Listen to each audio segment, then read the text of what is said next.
नमस्कार, मैं ज्योति सिंह आप सभी का बहुत-बहुत स्वागत करती हूँ पिंक टॉक पर। हमारी दीदी, हमारी गेस्ट हमें दिख नहीं रही हैं। दीदी अगर आप मुझे सुन पा रही हैं प्लीज़ तो हाँ जी, अभी ठीक है। गुड इवनिंग एवरीवन, मैं ज्योति सिंह आप सभी का पिंक टॉक पर आज के हमारे सेशन में स्वागत करती हूँ। कैसे हैं आप सभी? उम्मीद है आप सब बहुत अच्छे से होंगे और बारिश के मौसम को एन्जॉय कर रहे होंगे। तो दोस्तों जैसे कि अभी सावन का महीना चल रहा है और सावन की झड़ी लगी हुई है, चारों ओर हरियाली फैली हुई है, ऐसे में मन तो खुश रहता ही है, आँखों को शीतलता और दिल को सुकून भी मिल रहा होता है। तो ऐसा ही सुकून और आनंद आज हम आपको हमारे पिंक टॉक में देने वाले हैं। आप सभी दर्शक जानते हैं कि हमारे पिंक टॉक में ब्रह्म कुमारी दीदी को हम सादर आमंत्रित करते हैं और वो आकर अपनी वाणी की माधुर्यता से हमारे तन और मन को सराबोर कर देती हैं। वो हमारा मार्गदर्शन करती हैं, साथ ही विपरीत परिस्थितियों में अपने आप को कैसे मजबूत बनाए रखें, कैसे हम विपरीत परिस्थितियों से लड़ें, हमें ये भी सिखाती हैं। तो चलिए हम सभी मिलकर हमारी बीके दीदी डॉक्टर प्राची आनंद जी का स्वागत करते हैं। ओम शांति दीदी, कैसी हैं? ओम शांति। मैं दीदी बिल्कुल ठीक आप हूँ। पिंकिश फाउंडेशन की तरफ से और हमारे पिंक टॉक के दर्शकों की तरफ से बहुत-बहुत स्वागत है। बहुत बहुत धन्यवाद। आप भी हमारे दर्शक और हम सभी दीदी से बहुत अच्छे तरीके से परिचित हैं। दीदी पहले भी हमारे सेशन पे आ चुकी हैं और काफ़ी अच्छे-अच्छे उन्होंने अपने एक्सपीरियंस और अपने ज्ञान से हमें भाव विभोर किया है। तो चलिए थोड़ा-सा संक्षेप में मैं परिचय देना चाहूँगी दीदी का। प्राची आनंद दीदी एक अनुभवी कॉर्पोरेट प्रशिक्षक और भावनात्मक बुद्धिमत्ता विशेषज्ञ हैं, जिन्हें प्रशिक्षण और विकास में 15 वर्षों से अधिक का अनुभव है। एक प्रमाणित एनएलपी प्रैक्टिशनर और महिला अध्ययन में पीएचडी धारक भी हैं। वह जीवन कौशल, माइंडफुलनेस और भावनात्मक कल्याण के माध्यम से व्यक्तियों को सशक्त बनाने में अपनी विशेषज्ञता रखती हैं। अपने मजबूत सुविधा और संचार कौशल के लिए जानी जाती हैं। तो चलिए उनकी अमूल्य अंतर्दृष्टि और विशेषज्ञता को साझा करने के लिए एक बार फिर उनका स्वागत करते हैं। दीदी आपका एक बार फिर से स्वागत है हमारे पिंक टॉक में। धन्यवाद। दीदी आज का जो हमारा जो टॉपिक है वो बहुत ही अच्छा है, जो आज की ज़रूरत भी है। तो सबसे पहले तो हम आपसे ये जानना चाहेंगे कि हम ओवरथिंकिंग जो हम सुनते रहते हैं सभी कि अरे बहुत ज़्यादा सोचती हो, ये क्या करती हो, इतना नहीं सोचा जाता। तो मैं आपसे ये जानना चाहूँगी कि एग्ज़ैक्टली ओवरथिंकिंग है क्या? और कैसे पता जी चलता है कि ओवरथिंकिंग हो रही है कि हम नॉर्मल थिंकिंग कर रहे हैं? जी। प्लीज़ आप इसके बारे में बताइए। बहुत ओवर थिंकिंग एक बहुत एक अगर देखें तो बहुत एक सिंपल तरीका है इसको जानने का। थिंकिंग हम सब जानते हैं कैसे है। मन में विचार आते हैं, वो विचार हम जो देखते हैं उसको, अगर वही सेम विचार अगर बार बार हमारे एक तरीके से कहें ना रिपीटेड है, तो एक लूप सा बन जाता है। वो जो लूप बनता है उसी लूप को हम ओवर थिंकिंग कहते हैं। और मोस्टली जो हमें इस वक्त एनवायरनमेंट से मिल रहा है, इस वक्त हमें सोसाइटी से मिल रहा है, तो इस समय ज्यादा जो टेंडेंसी है वो नेगेटिव थॉट्स की ज्यादा है। हम जो खबरें सुन रहे हैं, बेसिकली हमारी जो 5 कर्मेंद्रियां हैं, हम इनके द्वारा जो भी इंफॉर्मेशन अपने मन को डाल रहे हैं। और बहुत से रीजंस होते हैं, बहुत सारी चीजें हैं। इसको अगर हम वैसे देखा जाए तो सिंपली अगर हम सिर्फ 5 पीस में कैटेगराइज कर दे तो बहुत इजीली समझ जाएंगे। इंद्रिया तो है ही, जो हम इंफॉर्मेशन ले रहे हैं, लेकिन 5 पीस में देखिए, पहला पी है पीपल, यानी जो हमसे लोग जुड़े हुए हैं। उसमें हमारे रिलेशंस भी आ जाएंगे, उसके अंदर हमारे जो कॉलीग्स हैं वो भी आ जाएंगे, हम जिनसे भी इंटरेक्ट करते हैं वो लोग भी आ जाएंगे। उनसे हम जो इन्फॉर्मेशन शेयर करते हैं वो भी एक थिंकिंग के रूप में हमारे अंदर जाता है। फिर दूसरा है प्लेसेस। प्लेसेस यानी हमारा स्थान, हम जहाँ रहते हैं, हम जहाँ पर काम करते हैं, हम मार्केट में भी जाते हैं, हम मंदिर मस्जिद कहीं पर भी जाएं, वो भी स्थान होते हैं। वहां से भी इंफॉर्मेशन हम लोग जो गैदर करते हैं वो भी एक थिंकिंग के रूप में आती है। तीसरा पी है पोजीशन, यानी जो हमारे अंदर हमारे पास जो चीजें हैं मटेरियलिस्टिक फॉर्म में, जैसे कि हमारा घर हो गया, हमारे घर में जो चीजें हो गई, पोजीशंस हो गई, टीवी हो गया, ये सब चीजें हो गई, इन्हें भी सारी चीजें जो है इंफॉर्मेशन लेने का काम करती हैं। फिर उसके बाद है पोजीशन, मैं कौन सी पोजीशन होल्ड करता हूँ, तो वो भी यहाँ पर हमारी जो है थिंकिंग के लिए रिस्पॉन्सिबल है। और पांचवा पी है पास्ट मेमोरीज, यानी कि जो पास्ट में हमारे मेमोरीज में, हमारे माइंड में जो स्टोर हो जाती हैं मेमोरी के रूप में, वो भी इंफॉर्मेशन का काम करती हैं। तो ये सारी की सारी चीजें जो है वो थिंकिंग को क्रिएट करती हैं। अब हमें ये समझना है कि थिंकिंग में भी बेसिकली हम कौन से पैटर्न में थिंकिंग, कौन से पैटर्न की थिंकिंग में है। दैट मीन्स कि हमने पहले भी एपिसोड में ये डिस्कस किया कि पॉजिटिव थिंकिंग भी होती है, नेगेटिव भी होती है, और नेसेसरी भी होती है, अननेसेसरी भी होती है। जो अननेसेसरी थिंकिंग होती है वो उस जैसे कि नाम ही सजेस्ट कर रहा है अननेसेसरी, इसको हम अगर दूसरी भाषा में कहें तो इसे हम वेस्ट थिंकिंग बोलेंगे। और अगर हम एक और सुंदर वर्ड ऐड कर दे जो कि हमारे प्रोग्राम का ही थीम है, वो है ओवर थिंकिंग, यानी कि ऐसी थिंकिंग जिसको सोचने से मेरा कुछ नहीं होना है, लेकिन मैं सिर्फ उसे सोचे जा रही हूँ। यानी कि सॉल्यूशन बेस्ड नहीं है वो थिंकिंग। मैं अगर सोच भी रही हूँ तो उससे कुछ सॉल्यूशन नहीं निकल रहा है, लेकिन मैं सिर्फ सोच रही हूँ। जैसे कि अगर मेरी मतलब कि कोई भी चीज ऐसी है, जैसे कि मेरी प्रमोशन नहीं हो रही है, या फिर कोई भी चीज, किसी भी तरीके को कोई भी एग्जांपल आप ले सकते हैं कि मेरे बच्चों का आगे क्या होगा क्या नहीं होगा।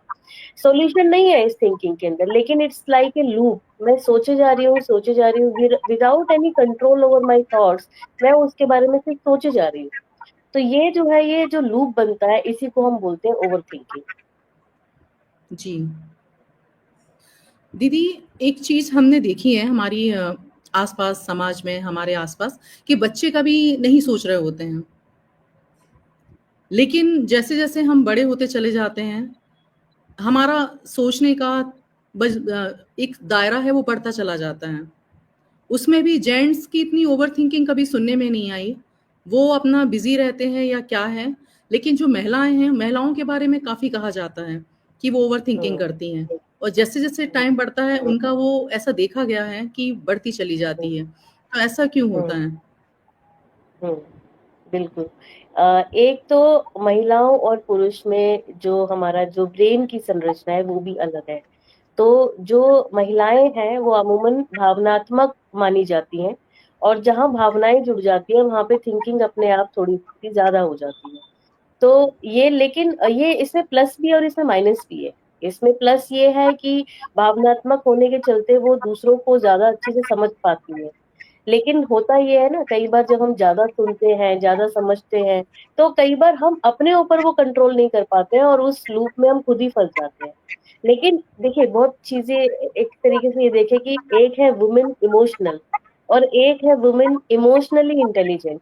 तो इमोशंस है, लेकिन उन इमोशंस में भी आपको इंटेलिजेंस ऐसे प्राप्त करनी है कि जो इमोशन मेरे मतलब का नहीं, जो सोच जो थॉट्स मेरे मतलब का नहीं, मुझे उसकी दिशा भी बदलनी है। लेकिन अगर हम सिर्फ इमोशनल है कि हम कोई भी बात सुनते हैं, समझते हैं, है ना, तो उसके अंदर हम जो है बह जाते हैं, तो वो खाली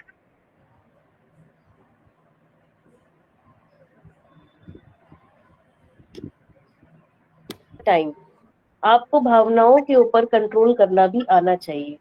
भावनाएं, मैं भावना नहीं हूँ, यानी कि I am not the thought, I am the master of thought.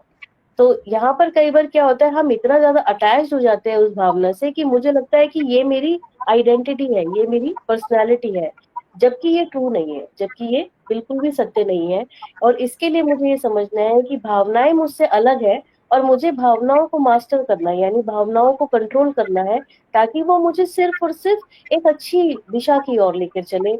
और मैं अगर स्टेबल रहूंगी, काम रहूंगी, तो अगर मैं हूँ, मैं स्टेबल काम हूँ, तो मैं औरों को भी कर सकती हूँ। लेकिन अगर मैं उन भावनाओं में खुद ही बह गई, तो मैं डूबते हुए तो व्यक्ति को तो कभी देखा नहीं हमने कि कोई वो बचा पाए किसी को। तो उसके लिए हमें पहले अपने आप को बिल्कुल स्ट्रांग करना होगा, संभालना होगा, तब हम किसी और को संभालने योग्य बन सकते हैं। जी दीदी, आपने बहुत सही कहा। लेकिन दीदी इमोशनल के साथ-साथ आज सभी लेडीज़ एजुकेटेड भी हैं। लेकिन जब मैं एक आपको उदाहरण देना चाहूँगी मेरे ही परिचित एजुकेटेड लेडी, और जब उनके बच्चे 11th-12th में आए, तो वो इतना ज़्यादा ओवरथिंकिंग करने लगी कि उनको पूरे टाइम लगता था कि बच्चा तो उनको ऐसा टेंशन होने लगता था कि भाई पढ़ नहीं रहा है, और पढ़ने के साथ-साथ फिर आगे का, ये पढ़ेगा नहीं, फिर इसको अच्छा कॉलेज नहीं मिलेगा, फिर इसको जॉब नहीं मिलेगी, फिर ये क्या करेगा? आज तो वैसे ही इतनी मारा-मारी है। ये सारी बातें सोचना, उसके साथ-साथ एक और उनके अंदर फ़ोबिया बैठ गया था कि उनको लगता था कि आजकल बच्चों को ज़रा-सा कुछ कहो तो बच्चे क्या है सुसाइड कर लेते हैं। तो वो एक इतना डर था कि वो पूरे समय बच्चों के रूम में जा-जा के ऐसे देखती रहती थीं। कि क्या कर रहा है, कहीं ऐसा तो नहीं, मीन्स रात में उठ-उठ के रात में नींद आना बंद हो गई, और भी टेंशन, हुँ, पूरे समय ही दरवाज़ा खोल-खोल के चेक कर रही हैं। तो ये जो हुँ, कंडीशन जो मैंने देखी, ये मोस्टली हम 40 के ऊपर ही लेडीज़ में देख रहे होते हैं, है ना? कि वो एकदम उनके अंदर इतना ज़्यादा एक असुरक्षा की भावना आ जाती है, अपने परिवार को लेके, अपने आप को लेके भी। बच्चे भी बड़े हो रहे हैं और वो समझ नहीं पाती हैं कि अब उनका ज़रूरत ख़त्म हो गई है, या उनके मतलब उनके साथ हुआ क्या है? जबकि ऐसा नहीं है कि आप भई अवेयर नहीं हो, कि आप पढ़े-लिखे नहीं हो, या आप जानते ही नहीं हो। हम सभी जानते हुए, सब पढ़ते हुए आगे बढ़ते हैं, और बहुत कुछ तो ऐसी चीज़ें आजकल पेपर में, न्यूज़ में, हर जगह मैगज़ीन में पढ़ने मिल जाती हैं। उसके बाद भी ऐसा क्या होता है, ये 40-50 वाला जो एक टाइम हो ड्यूरेशन होता है, जब लेडीज़ इतनी ज़्यादा इमोशनल उनमें इम्बैलेंस होने लग जाता है। जी। बहुत ही अच्छा सवाल आपने लिया और यहाँ पर मैं आपको बताना चाहूँगी कि ये तो आपने एक एग्ज़ाम्पल दिया। लेकिन देयर आर सर्टेन रीज़न जो मिड एज वुमेन है, जो मिडल एज में होते हैं, आप 30 टू 50 का रेंज अगर हम लें, तो उस एज में जो है काफ़ी सारे चेंजेज़ आते हैं महिला की लाइफ़ के अंदर। पहला चेंज जो है वो हार्मोनल चेंजेस तो होने शुरू होते ही हैं, वो भी एक रीज़न है। फिर उसके बाद जो बच्चे हैं वो एक टीनेज ग्रुप में होते हैं या फिर उससे भी ग्रोन अप एज में होते हैं। बच्चों की स्टडीज़ का प्रेशर, यहाँ तक कि बच्चों की शादी का प्रेशर और ऊपर से भी अपने करियर के अंदर भी वो जो है काफ़ी जो है एक अच्छे मुकाम पर पहुँच रहे होते हैं, तो उसका प्रेशर भी होता है, तो वर्क लाइफ बैलेंस भी बनाना उनके लिए होता है। Plus at the same time उनके खुद के पेरेंट्स, उनके जो स्पाउस के पेरेंट्स, वो भी एक एजिंग पीरियड में होते हैं या फिर हो सकता है कि कई केसेस में वो लोग शरीर भी छोड़ रहे हों। तो ये सारी की सारी चीज़ें भी होती हैं। फिर इसी एज में जो है थोड़े हेल्थ इश्यूज भी बढ़ने शुरू हो जाते हैं। मेनोपॉज़, वेट गेन ये सारी चीज़ें भी आ जाती हैं। रिलेशनशिप को लेकर काफ़ी सारी चीज़ें जो है वो हो जाती हैं। आजकल आप देख रहे हैं मैरिटल कॉन्फ्लिक्ट्स वगैरह भी जो है वो काफ़ी ज़्यादा हो गई है वर्क लाइफ बैलेंस के चलते। फिर सोशल कंपैरिज़न कि वो इस मुकाम पर पहुँच गए, हम नहीं पहुँचे, वो क्या कहेंगे, ये क्या कहेंगे, ये सारी बातें, उनके बच्चे इतने बढ़ गए, हमारे बच्चे अभी तक ये नहीं कर पाए। ये सोशल कंपैरिज़न ये भी एक बहुत बड़ा टैबू है हमारी इंडियन सोसाइटी में। और क्या रीज़न होते हैं? Regret about the past choices जो हमने पहले अपने पास्ट में कुछ ऐसी गलतियाँ की होती हैं या रॉन्ग डिसीजंस लिए होते हैं जिसकी वज़ह से आज हमें कुछ ऐसी भरपाई करनी पड़ रही है, तो वो रिग्रेट्स भी हमारे माइंड में चलते रहते हैं। फिर और क्या होता है? फ़ियर ऑफ द फ्यूचर जो एक आगे वाले फ्यूचर को लेकर चाहे वो अपने बच्चों को लेकर फ़ियर हो, चाहे वो अपने लिए भी फ़ियर हो कि अभी ओल्ड एज में आएँगे तो कैसे काम होगा, कैसे फाइनेंसेस हैंडल होंगे, ये सारी चीज़ें। सो एक रीज़न नहीं है, मिडिल एज वुमेन के लिए एक रीज़न नहीं है, बहुत सारे रीज़न हैं, जिसके अंदर चाहते ना चाहते वो इस लूप के अंदर जो है वो फँस जाती है। अब इसके लिए हम लोगों को अगर हम ये कहें कि हम लोग बिना किसी अवेयरनेस के इस लूप से बाहर आ जाएँगे, तो ये तो ऐसा चक्रव्यूह है कि इसके अंदर अगर आपको अवेयरनेस नहीं है, तो आप इस लूप से बाहर आ ही नहीं सकते हो क्योंकि आप एक लूप से बाहर निकलेंगे तो दूसरे लूप में फँस जाएँगे। क्योंकि आपको जैसे कि नंबर ऑफ रीज़न्स पता है, एक रीज़न नहीं है, बच्चे केवल रीज़न है ही नहीं, बच्चों के अलावा बहुत सारे रीज़न हैं। तो इसीलिए हम लोगों को कुछ तो रेमेडियल अपने लिए एक जो भी वाइज़ तरीके से यानी समझदारी से जो भी अपनी स्थिति को समझते हुए, अपने इंटरेस्ट को समझते हुए हमें जो अडॉप्ट करना चाहिए, वो तो ये समय की पुकार है कि हमें करना ही चाहिए। और महिलाएँ हैं, तो जैसे कि आपको बताया कि महिलाएँ जो हैं पुरुषों से ज़्यादा भावनात्मक होती हैं, तो पुरुष एक बार को फिर भी अपने आप को थोड़ा ईज़ी गोइंग कर लेते हैं। देयर आर सर्टेन वेज़ जिनसे वो अपने आप को हल्का महसूस कर लेते हैं। लेकिन महिलाओं के साथ ये दिक्कत हो जाती है कि वो बहुत ज़्यादा सोचती हैं और वो बहुत सोचते-सोचते जो है वो गलत नेगेटिव टेंडेंसी की ओर बढ़ जाती हैं। तो ये जी। तो चीज़ है ही है। लेकिन ये ठीक भी हो जाता है 2-3 साल में। अगर बच्चे कॉलेज में पहुँच गए, फिर कहीं भी पहुँचे हों, तो वो अपने आप ठीक कैसे हुआ फिर? अगर अगर आप सोच रहे हो, आप इमोशनल तो आप पहले भी थे, इमोशनल आप बाद में भी हो, है हुँ, ना? अगर जब बच्चे बड़े हो रहे हैं, आप उस समय भी इमोशनल हो और जब बच्चे बड़े हो चुके हैं, तब भी हो आप। तो फिर ऐसा क्या होता हुँ, है कि अपने आप फिर उतना चिंता नहीं करते बच्चों की, फिर आप छोड़ देते हैं कि चलो, अब तो ये कर लेंगे, ठीक हो जाएगा और नॉर्मल वो हो जाते हैं। ये मेरा हुँ। मैंने खुद देखा हुआ है, इसलिए मैं इस तरह से पूछ रही हूँ आपसे और जानना बिल्कुल। चाहती हूँ। मैं आपको यही बताना चाह रही थी कि रीज़न जैसे कि आप किसी वजह से अगर आप परेशान हैं, आप उस परेशानी से तो हल्के हो जाएँगे। लेकिन अगर आपकी थिंकिंग की पैटर्न बन गई है, अगर आप ये एक विशियस साइकिल है, इसमें अगर आपने एक बार एंटर कर दिया तो आपको ना एक तरीके से ये पैटर्न भी आपको कंफर्टेबल लगने लगता है। लगता है कि आपको ये तो बहुत नेचुरल है। अरे चिंता नहीं करेंगे तो काम कैसे बनेगा? तो ये जो चिंता करने का भी एक पैटर्न है ना, ये भी उनको फिर नेचुरल लगने लगता है which is not healthy. Healthy इसलिए नहीं है कि आज जो ओवरथिंकिंग हम कर रहे हैं, कल कोई दूसरी बात होती है जिसका सॉल्यूशन नहीं निकला। फॉर एग्जाम्पल बच्चों के मामले में तो वो सॉल्यूशन निकल गया, लेकिन बहुत सारी ऐसी चीजें जिनका सॉल्यूशन नहीं निकल सकता या नहीं निकला किसी भी रीजन की वजह से, तो वो चीज जो है कब एंजाइटी में, कब डिप्रेशन में या फिर कब सुसाइडल टेंडेंसी में कन्वर्ट हो जाएगी हमको पता भी नहीं चलेगा। सो दैट इज व्हाई ये वाली चीज को जानना बहुत जरूरी है कि ओवर थिंकिंग को फर्स्ट स्टेप पे ही रोका जाए। जब हमें लग रहा है कि हम ओवरथिंकिंग के पैटर्न में आ रहे हैं, तो हमें उस लूप को तोड़ना बहुत ज़रूरी है। हमें उस साइकिल को तोड़ना बहुत ज़रूरी है। अगर हमने ये आदत डाल ली, जब एक जैसे कि जैसे कि मैं अगर अपनी बात करूँ, तो मुझे जब ये पता चल रहा है कि मैं एक ही थॉट को अननेसेसरी बार-बार सोचे जा रही हूँ। फॉर एग्ज़ाम्पल अगर एक मेड आई, मेड ने आके मुझे आज कुछ ऐसा बोला which is not very pleasant to me, ठीक है? तो मुझे क्या लगेगा एक मेड ने आके मुझे ऐसे बोल दिया, क्यों बोला उसने ऐसा क्यों बोला? फिर मैं वही बात बार-बार सोचे जाऊँ and it could be anyone. घर में मदर इन लॉ होती है, घर में हस्बैंड होते हैं, बाहर जाएँगे तो जॉब करते हैं तो कोई बॉस ने कुछ बोल दिया, but I am thinking over and again about this thing. तो वो चीज़ जब मैं बार-बार करती हूँ, जबकि उसका कोई लॉजिक नहीं है। मैं बार-बार सोचने से क्या रिवर्स कर सकती हूँ उस चीज़ को? नहीं। लेकिन अगर मैं विदाउट एनी सॉल्यूशन सिर्फ उस बारे में सोची जा रही हूँ, तो मुझे समझना चाहिए कि मेरी ओवरथिंकिंग की हैबिट हो गई है। और आज मैं इस चीज़ के ऊपर सोच रही हूँ, तो कल मैं दूसरी चीज़ पर भी ज़रूर सोचूँगी, क्योंकि मुझे ये this has become my tendency now. So महिलाओं को सबसे पहले तो यही जानना है, क्या ये मेरी टेंडेंसी बन गई है? और अगर ये मेरी टेंडेंसी बन गई है, तो मुझे किसी भी तरीके से इसको ब्रेक करना है। और आज हम जो इस शो में बैठे हैं, वो हम इसीलिए बैठे हैं ताकि हम ओवरथिंकिंग को समझे भी और कोशिश करके उसको किसी भी तरीके से हम उसको ओवररूल भी कर सकें, यानी कि हम अपने थॉट्स को मास्टर कर सकें। जी, बिल्कुल, बिल्कुल दीदी। ये आपने बहुत सही बताया कि ये एक साइन है, अगर आपको लगे कि अरे मैं यही-यही बात बार-बार सोच रही हूँ, इसका मतलब हमको अलर्ट होना है अब, है ना? हमें जी, अपनी तरफ ध्यान देने की ज़रूरत है, हमको अवेयर होने की ज़रूरत है। दीदी जी। ओवरथिंकिंग तो हम समझ गए। अब ये बताइए किस तरह से इफ़ेक्ट डालता है ये बॉडी में? माइंड, बॉडी और हमारे साथ में हमारे रिलेशनशिप वगैरह को कैसे इफ़ेक्ट करता है? जी। ये क्वेश्चन तो मुझे लगता है कि कहीं न कहीं हम सब जानते ही हैं कि ये किस तरीके से अफ़ेक्ट करता है।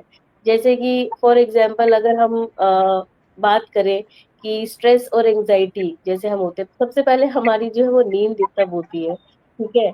नींद डिस्टर्ब होती है, हमारा जो है डिस्टर्ब होता है, हमारी बॉडी में हेडेक होगा, फिर उसके बाद फटीग होगा, डाइजेशन इश्यू होंगे, रिलेशनशिप की अगर बात करें तो उसमें इरिटेबिलिटी होगी, डिस्टेंस फ़ील करेंगे, हम लोग उसमें फुली प्रेज़ेंट नहीं होंगे। मतलब हम होते हुए भी वहाँ पे पूरी तरीके से नहीं होंगे, क्योंकि हमें हमारे माइंड में पहले से ही इतने सारे थॉट्स हैं कि हम कभी भी अटेंटिव लिसनर बन ही नहीं सकते हैं। हम उन जो करंट प्रॉब्लम है, जो प्रेज़ेंट प्रॉब्लम्स हैं या प्रेज़ेंट की जो भी चीज़ें उनको ना तो हम एन्जॉय कर पाएँगे, ना हम उनको पूरी तरीके से सॉल्व कर पाएँगे।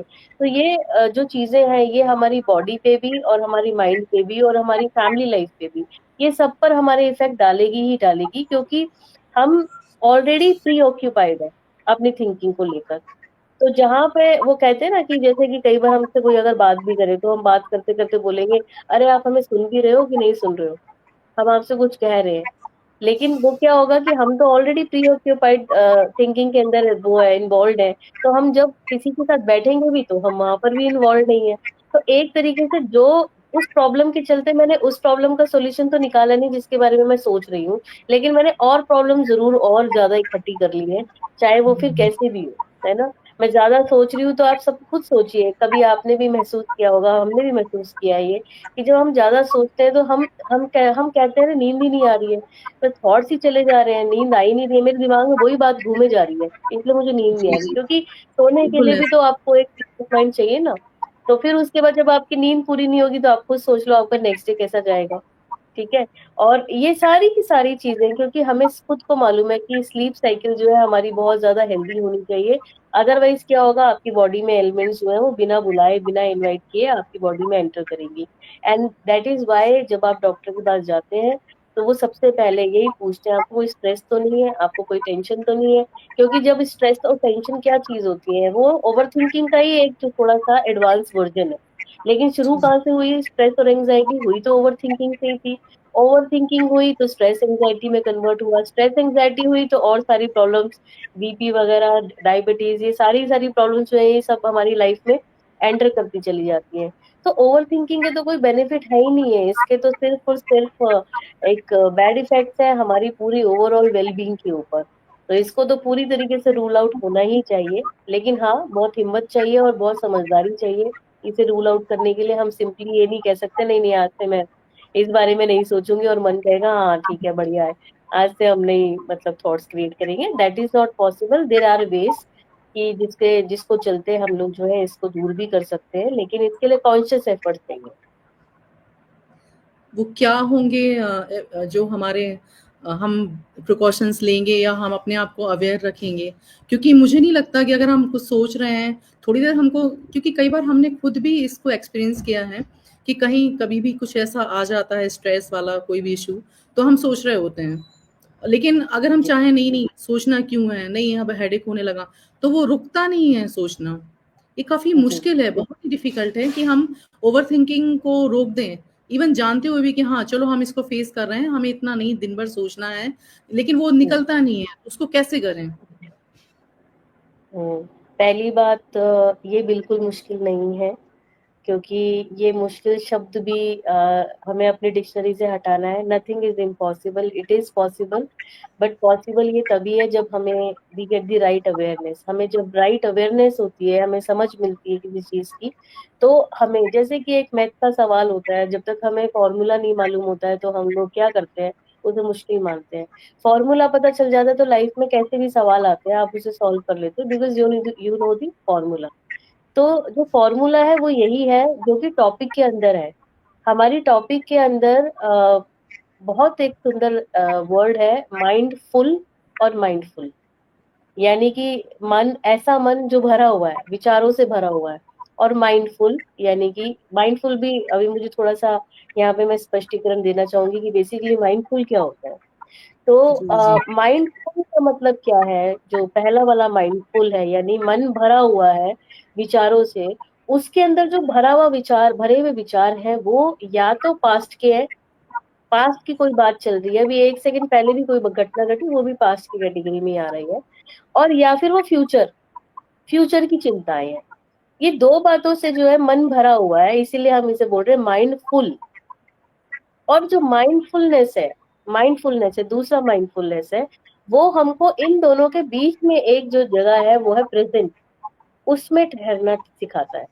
यानी कि वो फ्यूचर से भी ड्रिफ्ट करता है और आपके पास से भी लेकर आता है बीच में, और प्रेजेंट में रहना। अगर आपने प्रेजेंट में रहना सीख लिया तो आप इन चिंताओं से बहुत आसानी से मुक्त हो सकते हो। इट्स जी। Very simple, very very simple. लेकिन सिर्फ आपको क्या करना है, कॉन्शियस एफर्ट करना है। अब इसके अंदर मैं आपको कुछ टेक्निक बताती हूँ कि पांच छह, छह या सात जितनी भी टेक्निक्स, आप उसमें से कोई भी अपने सूटेबिलिटी के हिसाब से, जो भी ऑडियंस सुन रहे हैं वो उठा सकते हैं उसके अंदर। तो पहली जो टेक्निक है वो है three step rule. Three step rule अगर जो लिखना चाहे वो लिख भी सकते हैं। थ्री स्टेप रूल के अंदर होता है कि पॉज, पॉज यानी कि पॉज, चेक एंड चेंज। ये 3 वर्ड्स हैं 3 स्टेप के। तो पॉज यानी मैंने अपने आप को पॉज दिया और चेक किया कि पॉज देने के बाद कि किस तरीके का थॉट जो है वो मेरे माइंड में चल रहा है।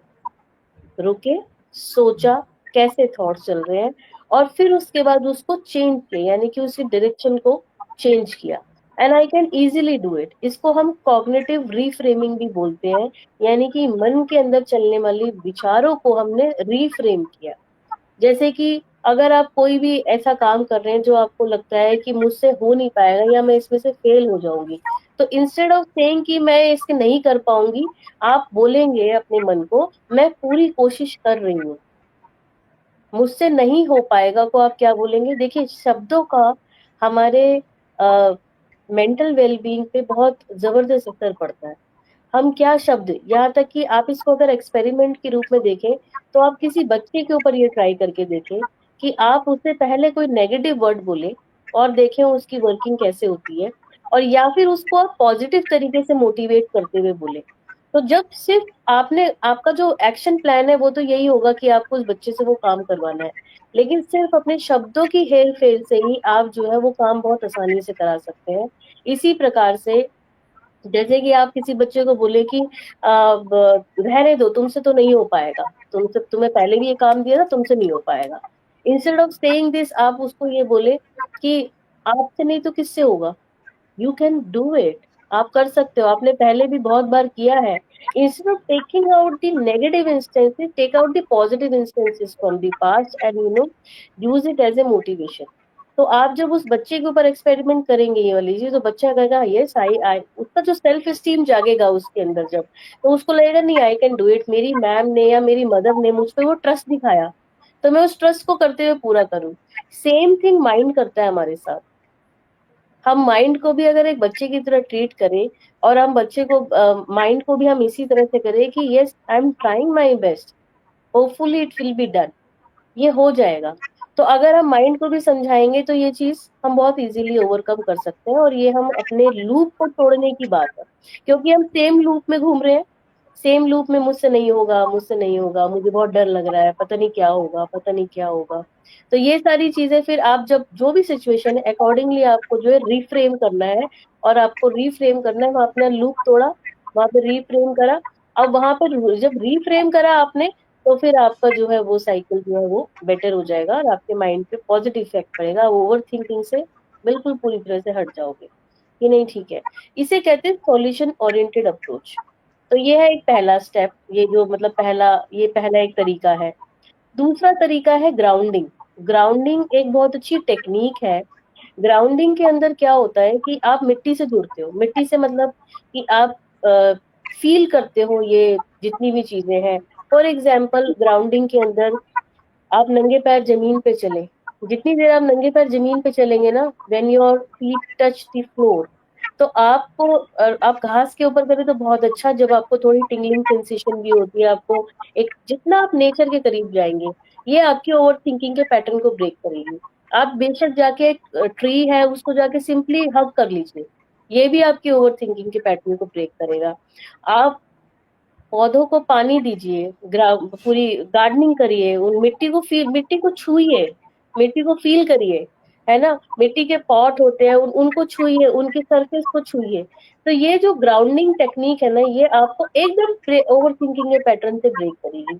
बिकॉज ये ग्राउंडिंग टेक्निक है, इट्स वेरी साइंटिफिक। इसको आप ऐसे ना सोचें कि ये सुनने में ऐसा है, लेकिन आप खुद इमेजिन करें कि आप बहुत ज्यादा सोच रहे हैं, और वहीं जाके आपने जो है अपने चेहरे पर ठंडे पानी का शावर अपने चेहरे पे डाला, वाटर के कनेक्ट में आए, तो आप देखेंगे आपकी ओवर थिंकिंग एकदम से ब्रेक होगी। आप जो सोच रहे हैं वो वहां एकदम से ब्रेक होगा। एंड यू विल से, आपका माइंड अंदर से कहेगा वो सो रिफ्रेशिंग इट इज, है ना, ये बहुत रिफ्रेशिंग है। 2-3 बार आप आंखें खोलकर, आंखें भी खोल लीजिए, आंखें खोलकर अपने मुंह पे जो है पानी का स्प्लैश करें, और आपको लगेगा कि नहीं, मैं तो एकदम से फ्रेश फील करूँ, या फिर ठंडे पानी का शावर ले लीजिए। इस तरह से ये ग्राउंडिंग टेक्निक्स होती हैं कुछ कुछ। तो ये दूसरा स्टेप है। ग्राउंडिंग टेक्निक के अंदर ही एक चीज और भी आती है, जिसमें हम कहते हैं कि 5 चीजों, अगर आपको लग रहा है कि ऐसे भी नहीं पैटर्न ब्रेक हो पा रहा ग्राउंडिंग में, तो थोड़ा एडवांस ग्राउंडिंग कर सकते हैं, जिसमें हम कहते हैं 5 4 3 2 1। यानी कि 5 चीजों को देखो, 4 चीजों को टच करो, फील करो, टच करो, 3 चीजों को देखो, सॉरी सुनो, 3 चीजों को सुनो, 2 चीजों को 2 चीजों को स्मेल करो और 1 चीज को टेस्ट करो। जब आप ये वाह! 5 4 3 2 1 आप करते हैं ग्राउंडिंग टेक्निक में, तो आप फील करेंगे कि आपका ओवर थिंकिंग का टाइम ही नहीं है ना आपके पास इस टेक्निक के अंदर। तो 5 4 3 2 1 ये भी एक बहुत अच्छी ग्राउंडिंग टेक्निक है, ये बच्चों को भी करा सकते हैं। समबडी बच्चों को जैसे एग्जाम एंजाइटी होती है कुछ है, आप बोलो 5 4 3 2 1 करो, ठीक है। तो ये एक हो गया। अब चीजें तो बहुत सारी हैं लेकिन थोड़ा सा समय कम है, तो इसलिए थोड़ी इस तरह से बता रहे हैं। तीसरी आप कर सकते हैं breath work. Breath work is also very very important. Breath work में जैसे कि 4 7 8 टेक्निक बहुत अच्छी टेक्निक होती है, जिसमें 4 की काउंट में आप इनहेल करते हो, 7 के काउंट पे आप होल्ड करते हो और 8 के काउंट पे आप एक्सहेल करते हो। हाँ? तो इसके अंदर भी आपने क्या करना है, जैसे कि आप थोड़ा सा आप इसको इस तरह से भी ले सकते हैं कि मैं इनहेल आपने पॉजिटिव एनर्जी को किया और एक्सहेल आपने नेगेटिव एनर्जी को कर दिया। तो ये 4 7 8 टेक्निक हो गई। एक होती है बॉक्स ब्रीदिंग। बॉक्स ब्रीदिंग के अंदर एक स्क्वायर होता है, उसके अंदर इनहेल 4 के काउंट पे, होल्ड 4 के काउंट में, एक्सहेल 4 के काउंट में, एंड देन बाहर की तरफ सांस रोकना एक्सहेल पोजीशन में, वो भी 4 के काउंट में। तो ये 4 या 5 टाइम अगर आप ये बॉक्स ब्रीदिंग करते हैं तो भी आप ओवर थिंकिंग के लूप से एकदम से बाहर निकल आएंगे। तीसरी ब्रेथ वर्क में आता है जब आप बेली ब्रीथिंग करते हैं, यानी कि पेट में सांस भरना, पेट में सांस छोड़ना। वो भी होता है जब आप 5 के काउंट में पेट बाहर होल्ड किया एंड 5 के काउंट में पेट अंदर। तो ये करने वाली चीजें हैं, ये सिर्फ सुन के इसका इतना बेनिफिट नहीं मिलेगा जितना इसको करके मिलेगा। जी, बाकी जी। ओवर पैटर्न से निकलने के लिए आप किसी हॉबी में जरूर इन्वॉल्व हो। आज की डेट में हम सब अपनी हॉबीज खोते जा रहे हैं। हम सोचते हैं बचपन की ही चीजें थी, लेकिन नहीं।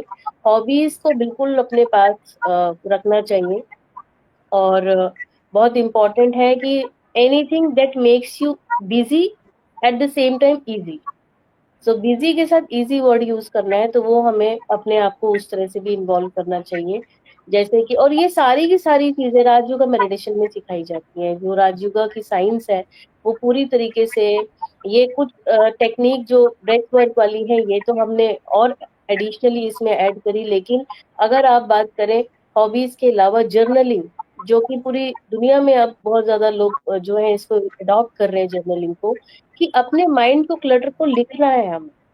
और हम राजयोगा के अंदर रोज रात को ये पैटर्न यूज करते हैं कि रोज रात को हम लोग जो है वो लिखते हैं, लिखकर हल्के हो जाते हैं ताकि हम अगले दिन उस वेट के साथ ना उठे। तो journaling is a wonderful activity कि जिसे करके हम पूरी तरीके से ओवर थिंकिंग से ओवरकम कर सकते हैं। इनफैक्ट हमने जो ग्राउंडिंग टेक्निक करी उसमें भी हम वाटर चार्जिंग करते हैं। जैसे जो वाटर है उसको हम पीसफुल और जो पॉजिटिव अफर्मेशन से चार्ज करते हैं, and then we have this. जैसे पानी लिया आपने हाथ में, पानी लेकर, जैसे अगर आपको लग रहा है बहुत ज्यादा ओवर थिंकिंग है, आपने पानी लिया हाथ में और आपने पानी को, क्योंकि पानी के अंदर ना जितने भी आपके विचार होते हैं उसे एब्जॉर्ब करने की पावर होती है। और उस पानी को देखकर आप बोलो अपने अंदर ही मन में कि I am a peaceful soul. और कम से कम 7 से 11 बार आपने ये सोचना है।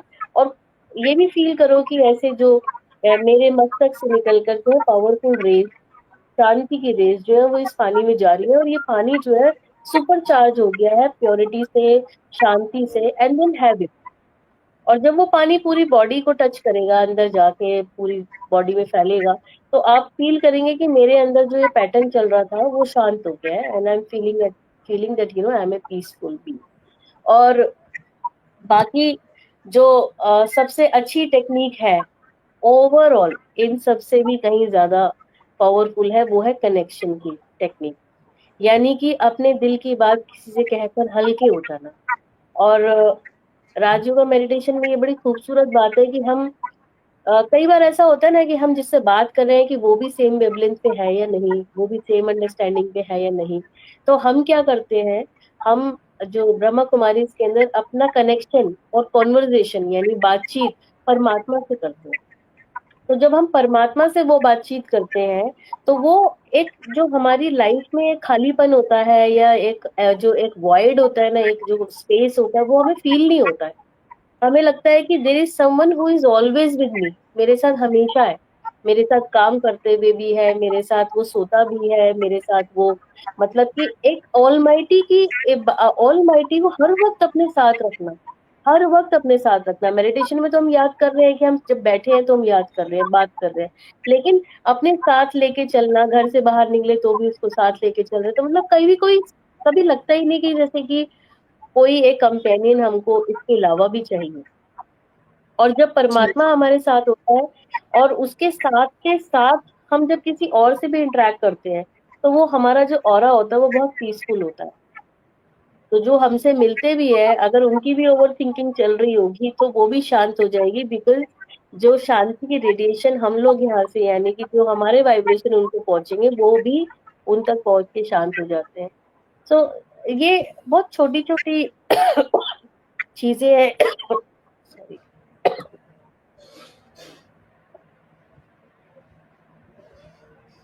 जिसको करते हम लोग कर सकते हैं, इस तरह से अपनी ओवर थिंकिंग के लूप को पूरी तरीके से ब्रेक कर सकते हैं।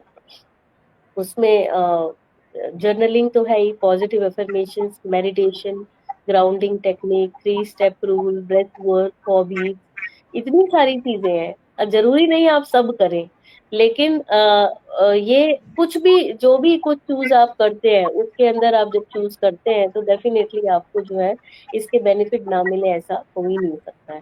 नहीं सकता। बहुत अच्छा कहा दीदी, ऐसा लग रहा था बस सुनते ही जाएँ। आपने साइंटिफिक टेक्निक्स तो बता दी, जो हम अब तो सभी लोग अवेयर हो चुके होंगे, आज का हमारा एपिसोड देखने के बाद। लेकिन मैं एक क्वेश्चन और आपसे करना चाहूँगी कि अगर हम अपने फ्रेंड सर्किल में, अपने आस-पास ऐसे लोगों को देखें, जो ओवरथिंकिंग कर रहे हैं, तो उनको किस तरह से अवेयर करें, उन्हें कैसे बताएँ?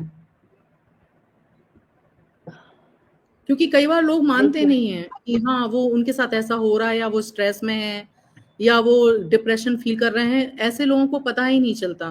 तो हम उनकी हेल्प किस तरह से करें? हम्म, हम उस उनकी हेल्प सिर्फ इस तरह से कर सकते हैं कि जो टेक्निक्स हमने यहाँ पे डिस्कस करी, उनको बिना कोई शिक्षा दिए अगर आप उनको किसी ऐसी टेक्निक में इन्वॉल्व करवा दे, तो डेफिनेटली उनका जब वो लूप ब्रेक होगा और जब उनको अच्छा फील होगा, जो अच्छा फील होगा उनको, वो ही उनके अंदर ये इच्छा पैदा करेगा कि मुझे अब इस ऐसे ही करना है, क्योंकि आई एम फीलिंग लाइटर, है ना। फॉर एग्जाम्पल, जब आप उनके साथ समय बिताते हैं तो उनकी बातों की दिशा चेंज करें। जिन जिन बातों को वो बार बार आपके साथ डिस्कस कर रहे हैं, सेम बात, वही वाली बातें बार बार आ रही है, तो आप उनको, अब अगर आप उनको डायरेक्ट ऐसे बोलेंगे कि आप तो हमेशा यही सोचते रहते हो, आपके पास और कोई बात ही नहीं है करने के लिए, तो क्या वो कभी सुलझेंगे या कभी समझेंगे? नहीं समझेंगे। तो इससे बेटर है कि आप उनके साथ ये टेक्निक, कोई भी एक टेक्निक आप ट्राई करके देखें। और या अगर आप बिल्कुल लगता है कि वो नहीं शांत हो पा रहे हैं, तो एक बार हुआ था कि एक मेरी दोस्त थी, और वो आई मेरे पास and she was crying, I mean बहुत ज्यादा रो रही थी, बहुत ज्यादा परेशान थी, और उनको किसी भी तरीके से आप कुछ भी बोल रहे थे, उनको कुछ समझ ही नहीं आ रहा था, सुलझ ही नहीं पा रही थी वो। तो मैंने सिंपल ये वाटर चार्ज टेक्निक उनके ऊपर यूज करी थी। मैंने कहा ठीक है, आप अब वो, क्योंकि जब कोई व्यक्ति रो रहा है तो वो कहाँ से सुन पाएगा, उसको तो पहले से बहुत ज्यादा प्रिय हो, वो रोते रोते बोली जा रही है, लेकिन वो समझ नहीं पा रही है। तो मैंने उनको वाटर चार्ज करके दिया, एंड वाटर चार्ज करते ही उन्होंने खुद एडमिट किया कि मेरे आंसू आ ही नहीं रहे हैं, मैं कितनी भी कोशिश कर रही हूँ, मैं रोने की भी कोशिश कर रही हूँ, अब मैं रो ही नहीं पा रही हूँ, कि मुझे ऐसा लग रहा है कि something has change inside me. तो ये एक सिंपल सी टेक्निक थी, लेकिन उनको एकदम से जो है वो हमने ये भी एक पार्ट ऑफ ग्राउंडिंग टेक्निक ही है, कि आपने नेचर को यूज करते हुए कैसे उनको, उनकी इंटरनल नेचर को चेंज किया। तो this was very simple and she could do it easily, और जब वो कर पाई तो फिर वो बाद में सुनने योग्य भी बनी कि हाँ, ये कैसे वो कर पाते हैं। तो जी, यहाँ पर हमें, अगर हम स्पिरिचुअल एंगल से भी देखें, तो हम यहाँ पर ये देखें कि जैसे कि हमने बहुत बार पहले भी डिस्कस किया है कि जो मैं हूँ वो अपने मन की मालिक हूँ, ना कि मन मेरा मालिक है। आज के समय में ओवर थिंकिंग इसलिए ज्यादा हो गई है क्योंकि हमने मन को अपना मालिक बना रखा है, यानी मन हमें जिस तरफ घुमा रहा है वो हम उसी तरफ घूम जाते हैं। लेकिन in Raj Yoga, we believe in this principle and we live this principle that I am a separate entity and I am the master of mind. I am the master of mind. So mind में चलने वाले विचारों की भी मैं मालिक हूँ और उसकी दिशा चेंज करना मेरे लिए बहुत ही इजी है। तो इसके लिए हमें ये बहुत जरूरी है कि मैं अपने विचारों को अपने से अलग देखूं कि ये जो विचार आ रहा है ये मुझसे अलग है और मैं इसको मास्टर कर सकती हूँ, ना कि उस विचार को मैं ये सोच लूं कि ये विचार मैं ही हूँ। नहीं, ये विचार मैं नहीं हूँ। I am not this thought, I am the master of this thought and when I am the master of this thought I can easily control it. जी, जी, बिल्कुल दीदी। दीदी, मैं चाहूँगी कि हमने साइंटिफिक टेक्निक्स तो सारी सीख ली, लेकिन थोड़ा-सा मेडिटेशन के थ्रू हम ओवरथिंकिंग को कैसे कम करें, वो हम जानना चाहेंगे। लेकिन उससे पहले मेरे माइंड में एक छोटा-सा क्वेश्चन और आया है, जो मैं अपने आस-पास देखती हूँ, वो और मैं पूछना चाहूँगी। हमारे जो बुजुर्ग होते हैं, हमने महिलाओं की बात कर ली जो 30, 40 और 45 की एज की हैं, लेकिन जो अबव 60 हैं, हमारे सीनियर सिटीजन, जो सारी जिम्मेदारियों से मुक्त हो चुके हैं, उनके बच्चों के भी बच्चे हो चुके हैं। जनरली उनके पास जब हम बैठते हैं, तो उनके पास अपना वही पुराना बचपन से लेके जहाँ-जहाँ उनकी पुरानी यादें हैं, सिर्फ़ वो बातें होती हैं। और अगर हम उनके टॉपिक को चेंज करें, तो वो चिढ़ जाते हैं, उनको बुरा लगता है। तो उनके साथ भी क्या यही सब टेक्निक्स हम यूज़ करेंगे? क्योंकि वो तो बिल्कुल कर समझने को भी सकते हैं। तैयार नहीं, मानते भी नहीं है ये सब। बिल्कुल कर सकते हैं। आप खुद सोचें, जस्ट इमेजिन योरसेल्फ। देखिए, ये टेक्निक तो नंबर ऑफ टेक्निक्स है ना। मेडिटेशन ऑल अक्रॉस सारे एज ग्रुप पे अप्लाई होता है, तो इसके अंदर तो कोई क्वेश्चन ही नहीं है कि आप मेडिटेशन किसी को नहीं सिखा सकते हैं। वो तो ऑल अक्रॉस आप सिखा सकते हैं। लेकिन फॉर एग्जाम्पल, अगर आपको लगता है कि उनको थोड़ा सा आपको इस लेवल पे लाने के लिए भी रेडी करना है कि वो मेडिटेशन के बारे में सुनना चाहें या जानना चाहें, तो आप ये समझिए कि जो बड़े बुजुर्ग लोग हैं उनके पास उनका जो एक टाइम स्पेन था, जो एक बिजी शेड्यूल था, वो तो अभी फिनिश हो गया है। अभी वो एक तरीके से रेस्ट पीरियड में चल रहे हैं, उनके पास ज्यादा कोई एक्टिविटीज नहीं है, ज्यादा लोग नहीं है या कुछ इस तरह से। तो for them it is very important कि you indulge them into some hobbies. अब हॉबीज क्या हो सकती है, वो आपको पर्सन टू पर्सन डिपेंड करता है। जैसे if I talk about my mother in law, she is very much interested in cooking. उनको कुकिंग करना बहुत अच्छा लगता है, ठीक है। अब उनको थोड़ा सा गार्डनिंग का भी हमने थोड़ा सा वो डाला कि नहीं, आप पौधों की पालना किया करो, ताकि उसका भी जो है वो बहुत अच्छी एक सेवा है, एक तरीके से कि हम जो है पौधों को वो कर रहे हैं, नर्चर कर रहे हैं। तो उन्हें बच्चों की तरह पाल रहे हैं। देखो, वो आज छोटे हैं फिर बड़े होते हैं कैसे, तो ये किस तरह से हम उनको इन्वॉल्व कर रहे हैं। तो पहले आप उनको एक लेवल पे लेकर आएंगे, तो जब आप उनको समझेंगे और जब आप उनको बहुत हेल्दी तरीके से उनको जब बिजी रखेंगे, जिससे उनका मन भी लग रहा है और जिससे उनको खुशी भी मिल रही है, तब वो आपकी और बातें भी सुनेंगे। तो स्टेप फॉरवर्ड, आप एक एक स्टेप और आगे जाकर फिर आप उनको समझा सकते हैं कि कैसे हमारी खुद की पहचान क्या है, कैसे ये यात्रा हमारी जो है जीवन की रही है और ये यात्रा यहीं खत्म नहीं हो जाएगी, ये यात्रा तो अभी आगे और बढ़नी है। और हमारे पास ये कितना गोल्डन पीरियड है कि अभी हम जब और सब बातों से फ्री हैं, तब हम अपने आप को समझ सकते हैं, खुद को परमात्मा से जोड़ सकते हैं और कैसे हम जो है अपने जीवन को और बेहतर बना सकते हैं। सो मेडिटेशन तो डेफिनेटली जो है वो ऑल अक्रॉस सब एज ग्रुप के लिए, लेकिन इसके साथ साथ उनको उस योग्य बनाना, यानी कि मेडिटेशन को वो समझ सकें, उसको अडॉप्ट कर सकें अपनी लाइफ में, उसके योग्य बनाना भी हमारी जिम्मेदारी है। तो वो हम जी, कर सकते हैं उनके लिए। जी, बिल्कुल।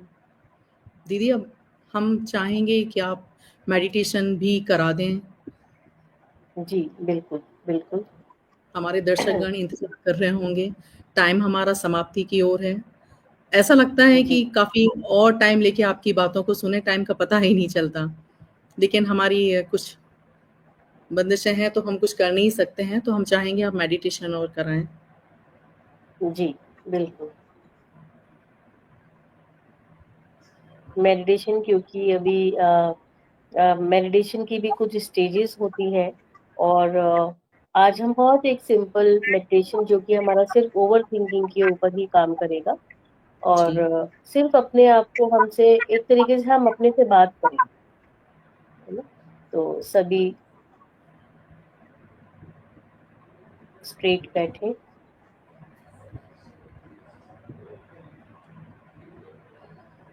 पूरी तरह से मन को शांत रखें।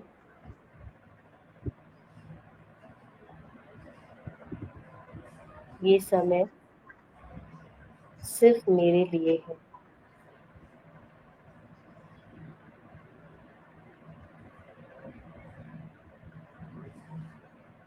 आज दिन तक मैंने सबका ध्यान रखा, सब बातों का ध्यान रखा,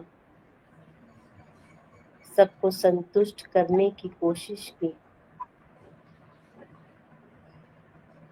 आज ये समय, अगले 5 मिनट सिर्फ मेरे लिए है।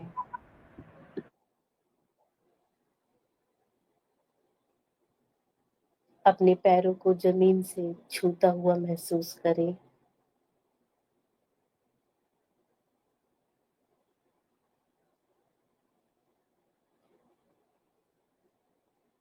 मैं इस शरीर की मालिक आत्मा प्रकृति के मध्य विराजमान हूँ।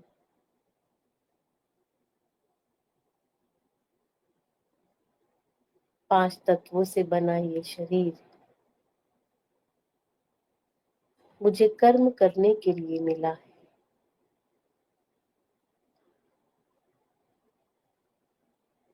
मैं चैतन्य शक्ति आत्मा प्रकृति के मध्य विराजमान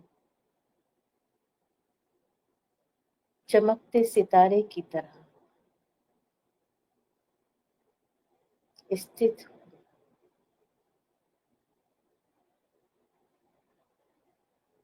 अपने मन की भी मालिक आत्मा हूँ।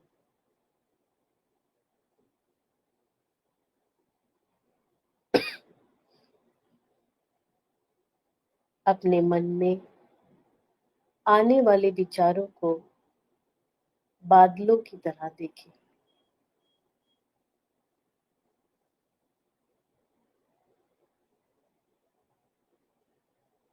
वो विचार है जिन्हें मैं बार बार सोचकर परेशान हो रही हूँ। उनसे अपने से अलग देखें।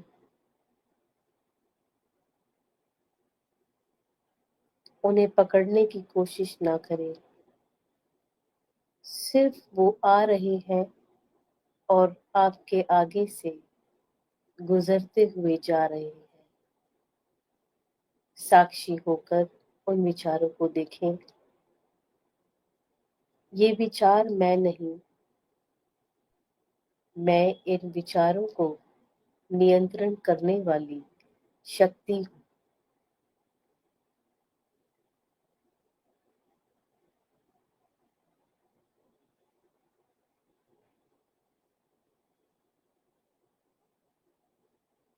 मैं ये निर्णय लेती हूँ कि ये विचार, ये बादल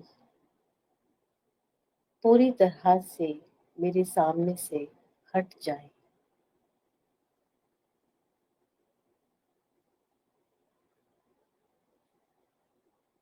मेरे मन रूपी सलेट पे मैं जो भी शुभ विचार लिखना चाहती हूँ, मैं लिख सकती हूँ। जो भी नेगेटिव या वेस्ट थॉट्स के विचार मैंने अभी अभी हटाए हैं, उसकी जगह पर मैं जो भी विचार लिखना चाहती हूँ, अब उन विचारों को अपने मन में आता हुआ देखें। मैं शांत हूँ, मैं शक्ति हूँ।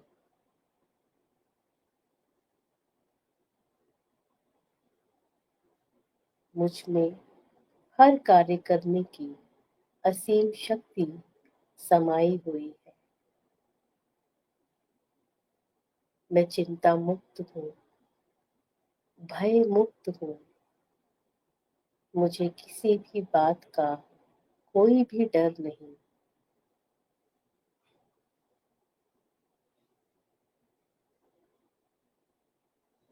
मुझे स्वयं परमात्मा का साथ मिला है। सर्वशक्तिवान परम पिता मेरे साथ है। मेरे लिए कुछ भी असंभव नहीं है।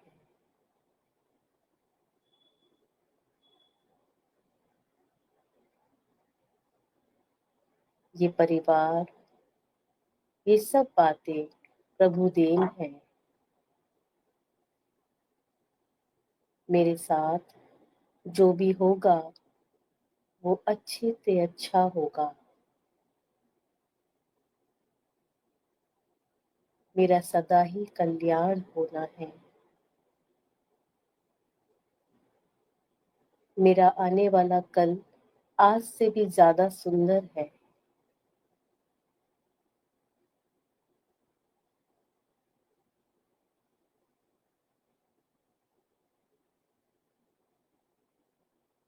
मैं अपने इस सुंदर जीवन के लिए परमात्मा का शुक्रिया करती हूँ। मेरे जीवन में जो कुछ भी घटित हो रहा है,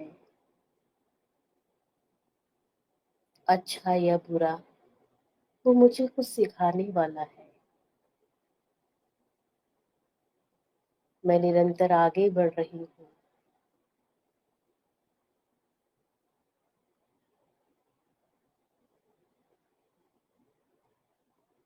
मैं खुशनसीब आत्मा हूँ।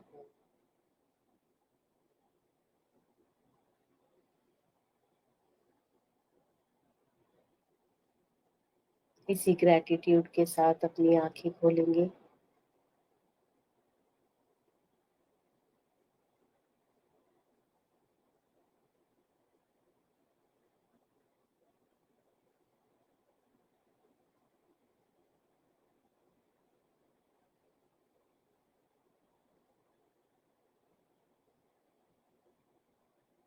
ओम शांति।